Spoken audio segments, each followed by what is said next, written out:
En réalité, l'islam est faux. Pour certains, c'est évident. Pour d'autres, c'est probable. Alors évidemment, les musulmans vont penser le contraire.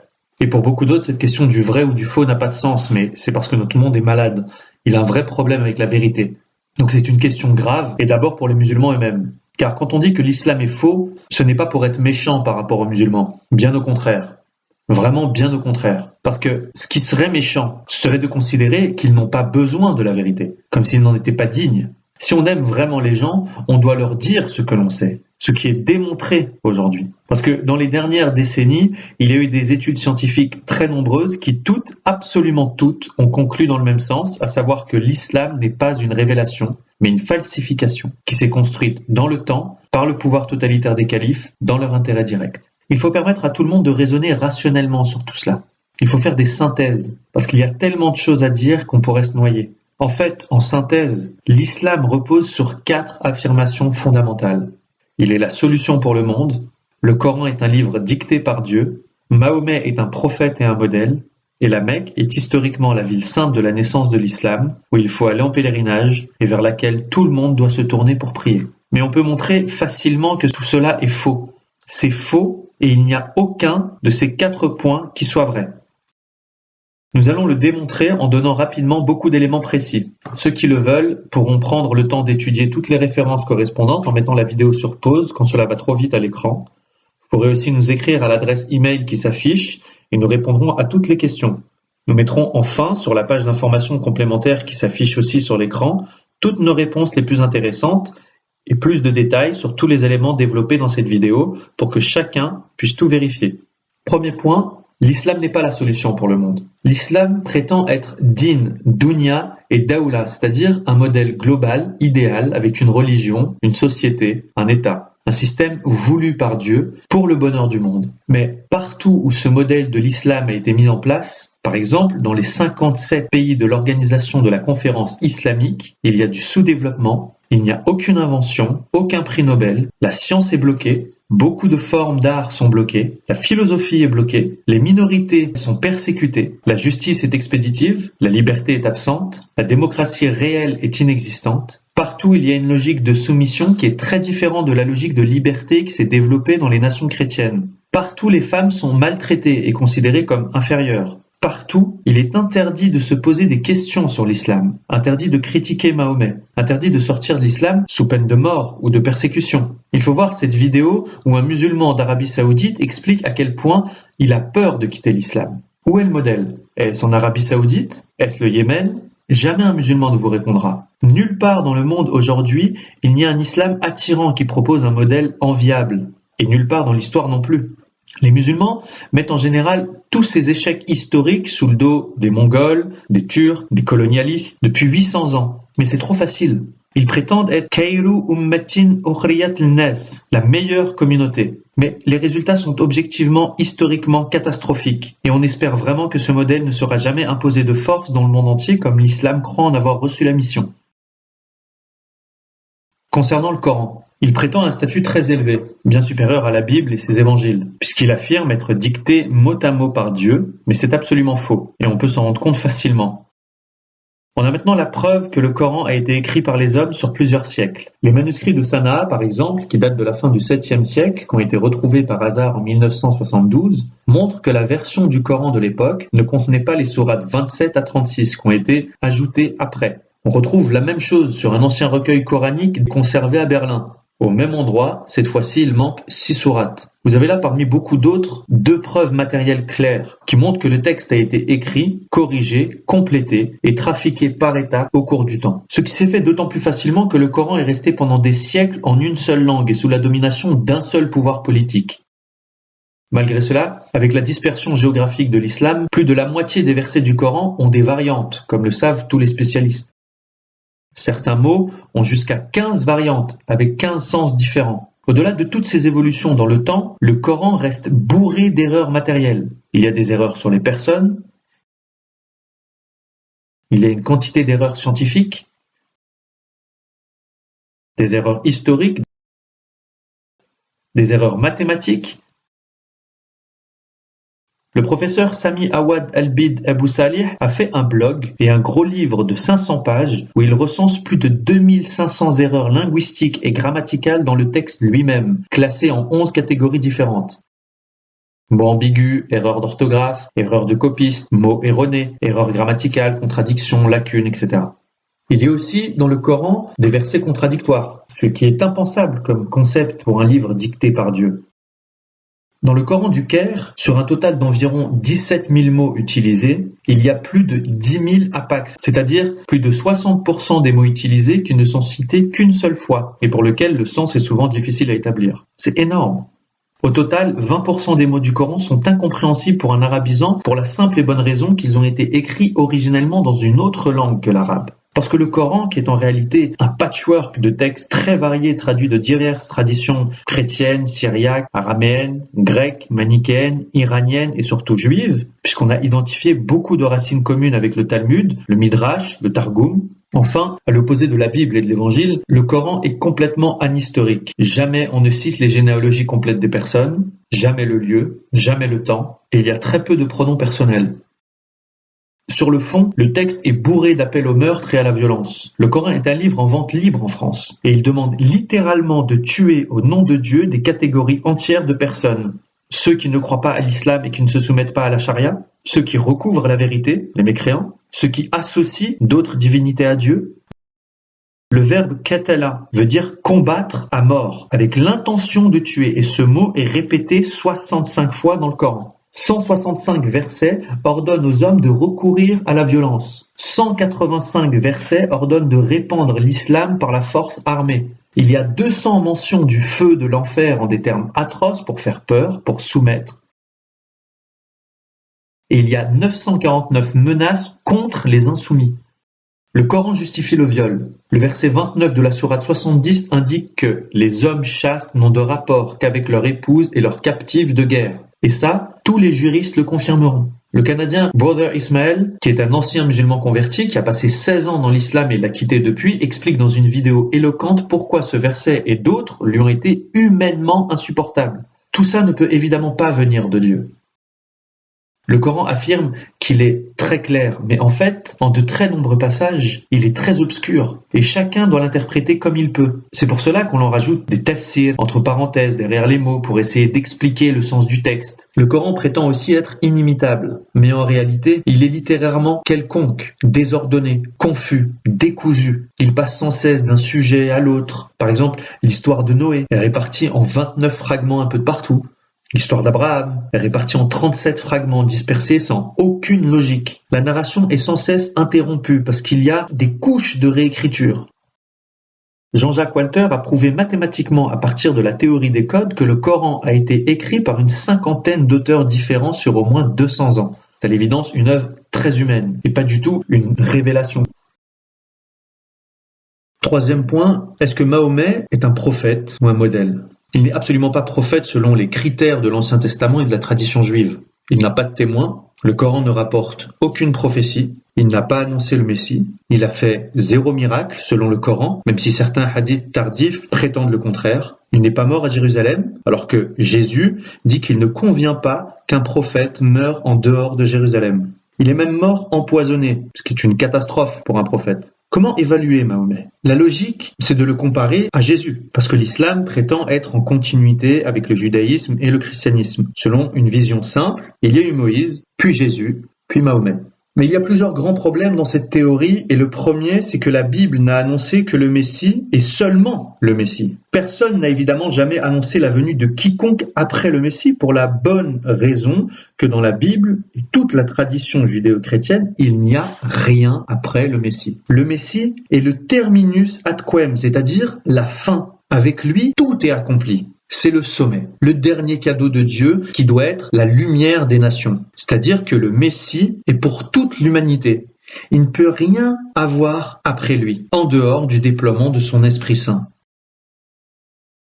À ce sujet, les musulmans argumentent en disant que Moïse a annoncé la venue d'un prophète et que Jésus a annoncé la venue d'un paraclet. Mais la simple analyse de ces passages montre qu'il ne peut absolument pas s'agir de Mahomet. En plus, si Moïse ou Jésus avaient annoncé quelqu'un qui viendrait après le Messie, il y aurait des traces historiques de cette attente, comme il y en a des centaines pour l'attente du Messie. Mais là, il n'y a rien. Zéro. Historiquement, il est donc certain que Mahomet n'a été ni annoncé, ni attendu. Par contre, Jésus a explicitement et sérieusement mis en garde contre les faux prophètes qui viendront après lui. Et il a dit qu'on les reconnaîtrait à leurs fruits. Et si on étudie les fruits de Mahomet, on voit qu'il n'y a aucune continuité avec Moïse et Jésus, mais une rupture profonde. On le voit déjà avec les 10 commandements donnés par Moïse, qui contiennent des prescriptions morales. Jésus les a accomplis parfaitement. Non seulement il n'a pas tué, mais il a ressuscité, guéri, donné la vie. Il n'a pas menti, mais il a été la vérité.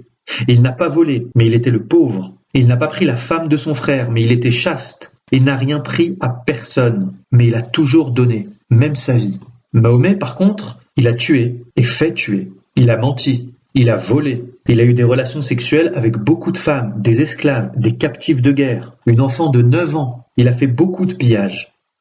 Après, ceux qui ont voulu imiter Jésus sont devenus pauvres, chastes, obéissants. Et ceux qui ont imité Mahomet, les califes, ont accumulé la richesse, les harems et la domination. Donc là, on a une inversion totale des valeurs.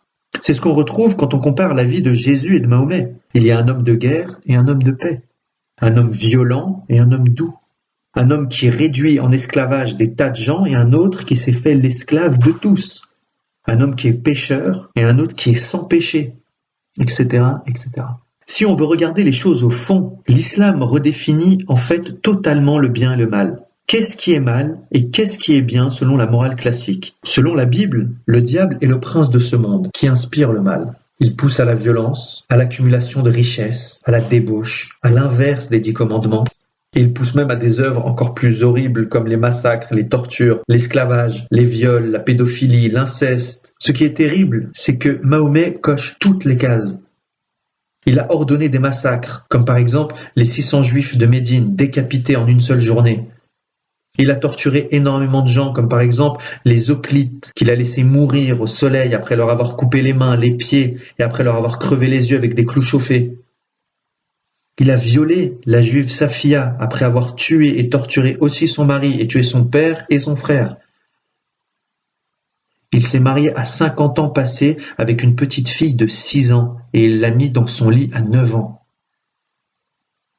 Il a même pris la femme de son fils adoptif, qu'il l'avait séduit et que son fils lui a proposé.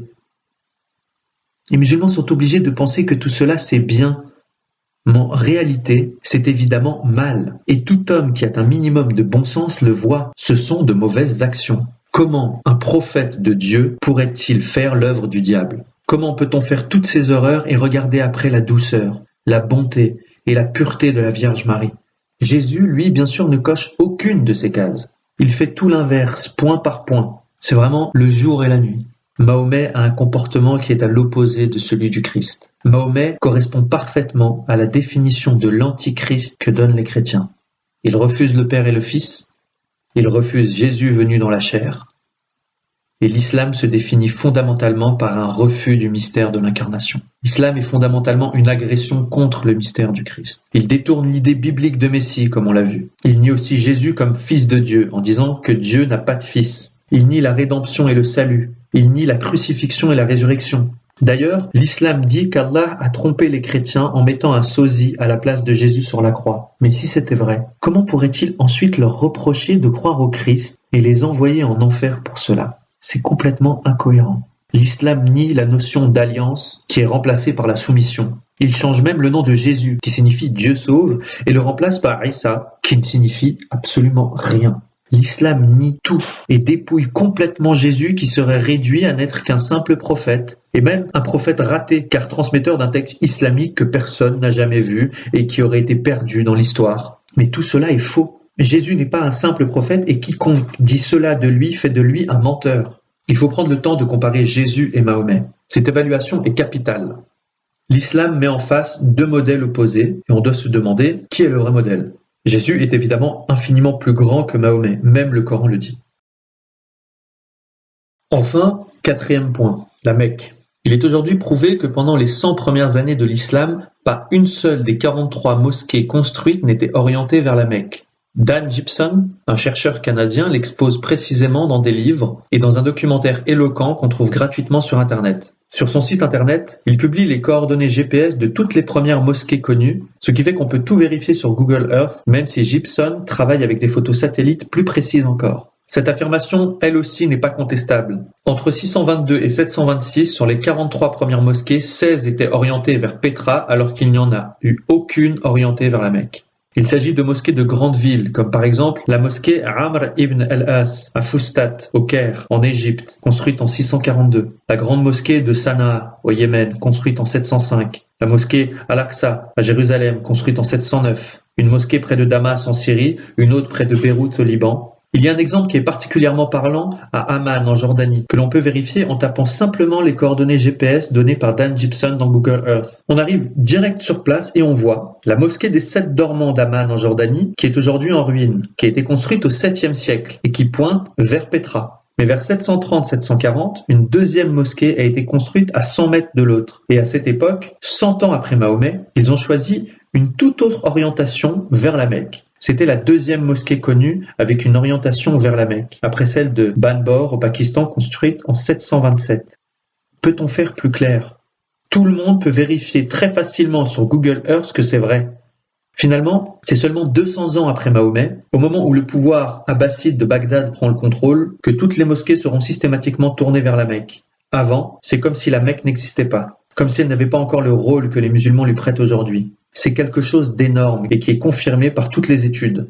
En fait, aucune des descriptions de la Mecque ne colle avec son site réel dans le désert d'Arabie. La Mecque n'a jamais été la mère de toutes les cités. Elle n'est pas située sur un carrefour de routes commerciales, puisqu'elle est à l'écart et en contrebas de l'itinéraire caravanier traditionnel. Elle n'a jamais été un grand centre de pèlerinage antique. Elle n'a jamais été célèbre depuis Abraham. Il n'a jamais été possible d'y lever des armées de plusieurs milliers d'hommes. Elle ne peut pas avoir été le caravansérail de la tribu des Korachites, ni leur base arrière, car il est impossible d'y élever des chameaux faute de pâturage. Il n'y a jamais eu là-bas d'arbres, de fruits, d'herbes vertes, de terres agricoles. C'est prouvé par l'analyse des sols en plus du climat. Il est absolument démontré aujourd'hui que tout ça est impossible, faux, archi faux. La Mecque est en réalité éloignée de toutes les routes antiques connues, au milieu d'un désert rocher où aucune agriculture n'est possible, avec des températures qui atteignent 50 degrés à l'ombre. Il n'y a pas de source d'eau sur place, juste un puits. Il tombe à peine 7 cm d'eau de pluie par an. Et les gigantesques excavations réalisées sur place par les Saoudiens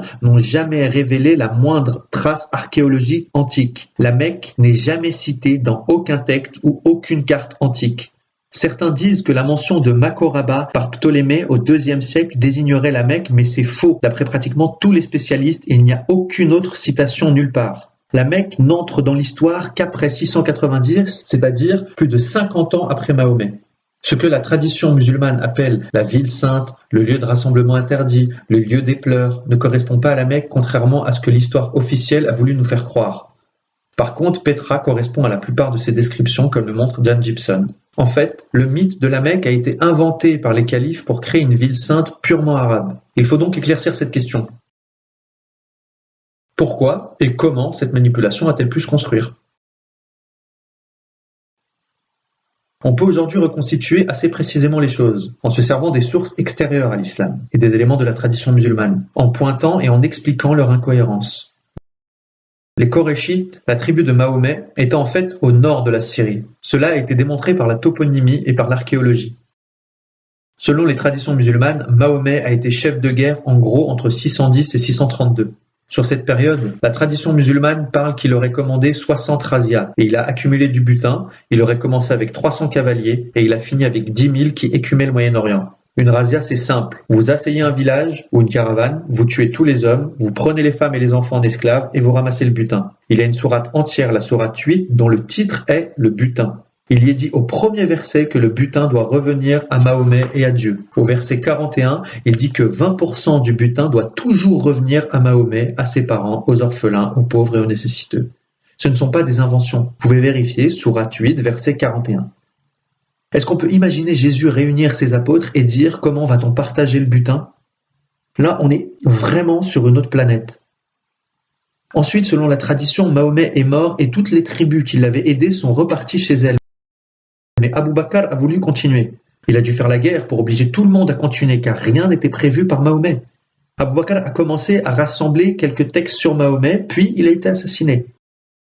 Après lui est venu Omar qui a pris Jérusalem, puis Othman qui a créé un premier Coran. Et comment? En détruisant tous les autres textes, en menaçant de mort ceux qui en garderaient, et en faisant détruire toutes les sources.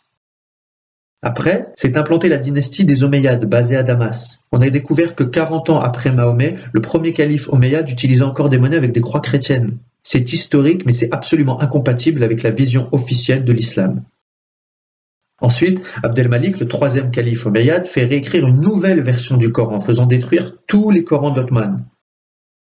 C'est à cette époque, vers 692, qu'il y aura la deuxième fitna, le deuxième schisme, avec la guerre entre les califes de Damas et Ibn el-Zubayr, qui se proclame calife dans la ville sainte, sans doute Pétra, et qui aboutira à la destruction de la Kaaba, le sanctuaire de la pierre noire idolâtrée en ce lieu. Le récit qu'en fait l'historien El-Tabari confirme encore qu'on était à Pétra et non à la Mecque, car le calife de Damas est mort, et l'armée a été prévenue et est revenue en moins de 40 jours.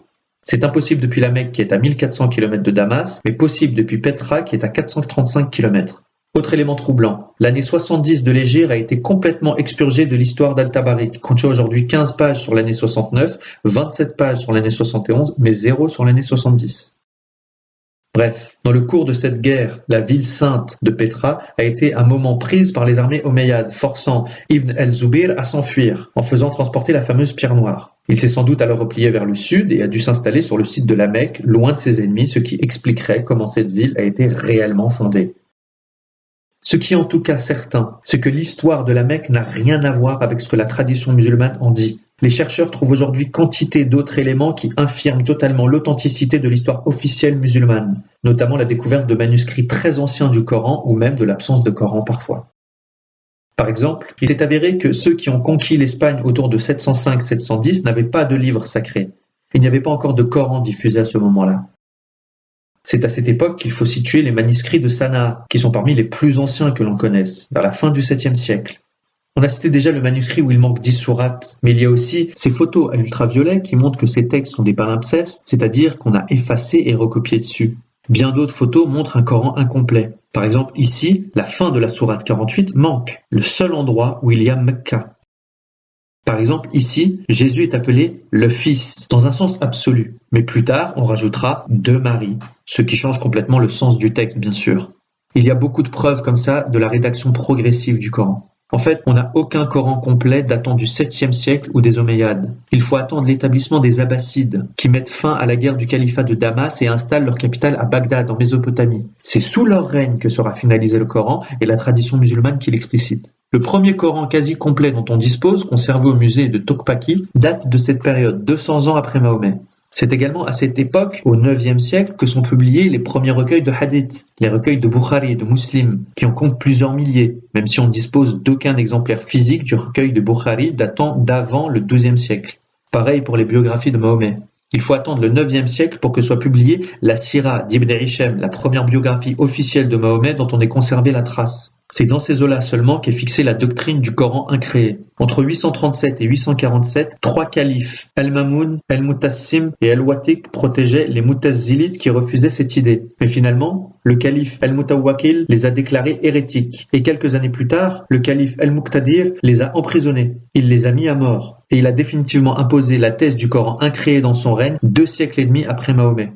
Après cela, on aura les premières exégèses du Coran, Tafsir el-Tabari au Xe siècle, les autres recueils de hadiths qui en produiront des centaines de milliers, et les chroniques historiques des premiers temps de l'islam, la chronique d'Al-Tabari. C'est en 980 seulement que se crée la doctrine des versets abrogeants et des versets abrogés pour résoudre la question des versets contradictoires. À ce moment-là, les califes abbassides sont encore dominants et ils décident que les versets les plus violents, qui ont été dits de Médine, vont systématiquement abroger les versets les plus modérés, qui ont été dits de la Mecque. Mais il est clair que cette distinction entre la Mecque et Médine, qui existe encore aujourd'hui, n'a absolument aucun fondement historique. Finalement, en 1029, les califes imposent la fermeture des portes de l'Ijtihad, la fin de l'effort d'interprétation.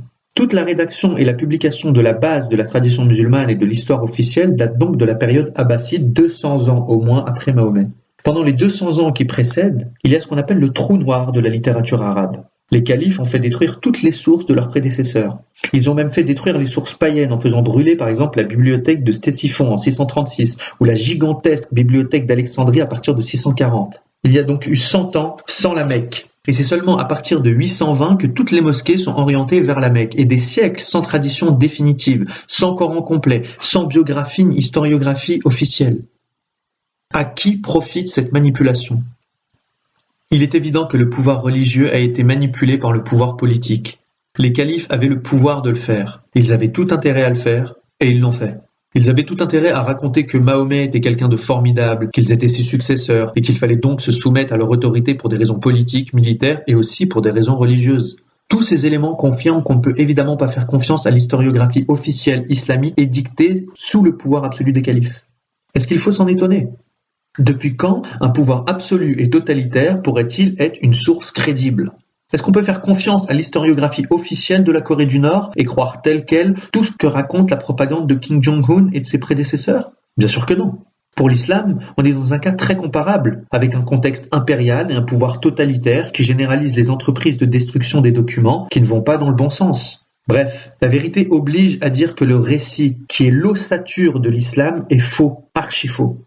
En réalité, l'islam s'est construit par une idéologie de conquête. Ce n'est absolument pas une religion de paix. Les califes ont organisé l'expansion militaire de l'islam qui a conduit à la conquête de l'Empire perse, à la conquête de l'Afrique du Nord, des Balkans, de la Perse, de l'Inde, en passant par la conquête de l'Espagne jusqu'à Poitiers. Et ce n'était évidemment pas des guerres défensives.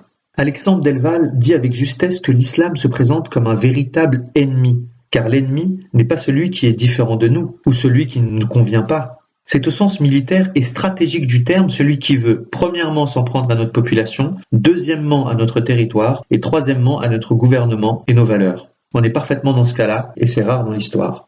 Le maréchal Sissi, président de l'Égypte, qui est musulman, confirme cette folie. Il est intervenu publiquement et solennellement pour dire « Nous devons changer radicalement notre religion ». Et il a dit « Si on regarde les choses avec clarté, est-il concevable que 1,6 milliard de musulmans puissent vouloir tuer une population mondiale de 7 milliards ?» Il a dit cela publiquement dans la plus grande université d'Égypte, à Al-Azhar, devant les ulama qui à la fin l'applaudissent. Imaginez que le président de l'Italie aille à Rome dire aux cardinaux de l'Église catholique « Voilà, il faut qu'on change nos textes parce que ces textes nous obligent à tuer le reste de la population. » Les gens le regarderaient en disant « Il a perdu la tête ». Là, ce n'est pas ce qui se passe. Les gens disaient oui et ils applaudissaient.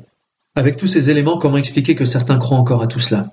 En fait, c'est un système autoréférentiel qui tourne en boucle et qui fonctionne comme un bloc idéologique. Si on vous dit que Mahomet a fait quelque chose d'horrible, c'est parfois justifié par le Coran. Si on demande pourquoi est-ce que vous croyez au Coran, on va vous dire parce que l'islam dit que c'est le livre de Dieu. Et pourquoi est-ce que vous croyez à l'islam ? Parce que Mahomet est le prophète de l'islam. Il faut donc tout prendre ou tout laisser. Et quand on commence à avoir des doutes, ce n'est pas facile, car il y a une très grosse pression sociale. Il n'est pas facile de quitter l'islam, on risque sa vie. Il est très dur d'entrer dans le judaïsme, dans le christianisme. Il faut le vouloir, ça prend du temps. Par contre, il est très facile d'en sortir, parce que la liberté est fondamentale pour l'amour. Pour l'islam, c'est absolument l'inverse. Il est très facile d'y entrer, cela se fait en 3 minutes. Il suffit de prononcer la profession de foi devant 2 témoins. Mais il est par contre impossible d'en sortir sans risquer la mort, au moins la mort sociale et la persécution. L'islam est une prison qui prive de liberté. Avec les horreurs des dernières années, de plus en plus de gens voient clair. Aujourd'hui, beaucoup ont le courage d'étudier la question et de se convertir à la vérité. Par millions, pour la première fois dans l'histoire, on parle de 100 000 convertis en Arabie Saoudite, 600 000 en Indonésie, 6 500 000 chaque année en Afrique. En France, il faut que ça progresse. Donc en résumé, l'islam n'est pas la solution pour le monde. Le Coran ne vient pas de Dieu. Mahomet n'est ni prophète, ni modèle. Et la Mecque n'existait même pas au temps de Mahomet qui n'y a jamais mis les pieds. Conclusion, l'islam est faux. C'est un mensonge.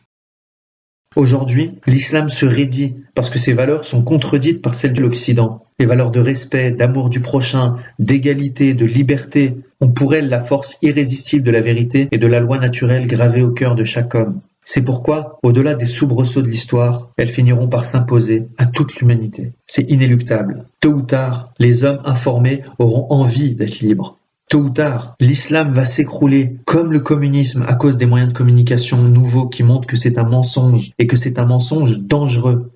Attention cependant à toujours bien distinguer les musulmans de l'islam.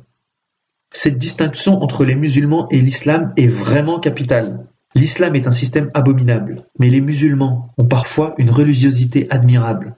Jean-Jacques Walter a fait une conférence au Cercle de l'Union interalliée devant les ambassadeurs de plusieurs pays pour présenter son livre Les deux islams, le meilleur livre récent sur l'islam. Tout le monde était stupéfait car il était extrêmement précis, factuel, synthétique. Il n'y a eu après que des compliments, sauf un, qui est l'ambassadeur du Sénégal, qui lui a dit « Monsieur, je suis désolé, moi je suis l'ambassadeur d'un pays à majorité musulmane et chez nous cela ne se passe pas du tout comme vous avez dit. » Et Jean-Jacques Walter a répondu « Oui, au Sénégal, on n'applique pas l'islam réel.